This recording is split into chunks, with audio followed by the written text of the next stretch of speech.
I hate myself right now." Those were the words that echoed through the Manhattan courtroom as Sean "Diddy" Combs, one of hip-hop's biggest icons, broke down in tears. Moments later, the judge handed him a sentence that stunned fans everywhere: just over 4 years in prison. But how did one of the most powerful men in music end up here? Let's break down everything that went down in court and what happens next. Judge Arun Subramanian didn't hold back. He told Diddy he had abused his former partners, physically, emotionally, and psychologically, before sentencing him to 50 months behind bars. The charges? 2 counts of transporting individuals for prostitution under the Mann Act. In court, Diddy stood shaking as his 6 children begged the judge for mercy. His daughter Chance pleaded, "Please, give our family the chance to heal together." Even a highlight reel of Diddy's community work couldn't sway the court. The judge acknowledged his good deeds but said they couldn't erase the pain he caused. This case has been one of the most talked about trials in recent memory. Prosecutors accused Diddy of using money, influence, and fear to control his partners, including Cassie Ventura, his longtime ex. They described years of beatings, manipulation, and disturbing freak-off parties that became infamous online. Though Diddy was cleared of the most serious charges, including sex trafficking and racketeering, the jury still found him guilty on 2 counts of violating the Mann Act.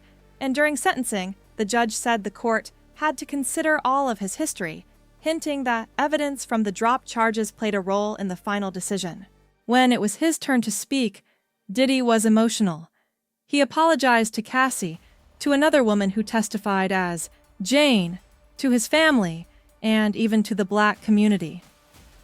"I've been stripped down to nothing," he said, voice trembling. His family's statements were powerful, describing how much he had changed while in jail. But prosecutors weren't buying it.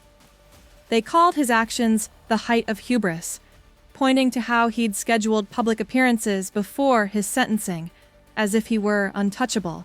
Diddy has already served about a year, so with time credited, he's expected to spend roughly 3 more years behind bars, maybe less with early release. For now, he'll remain in Brooklyn's Metropolitan Detention Center before being moved to a federal facility. His legal team says they plan to appeal, arguing the judge referenced coercion, even though Diddy wasn't convicted of it. That appeal could take up to 8 months to move forward. And what about a presidential pardon? Before all this, Donald Trump once hinted he'd consider it. But after Diddy's past criticism, Trump later said it would be more difficult to do. So, for now, a pardon seems unlikely.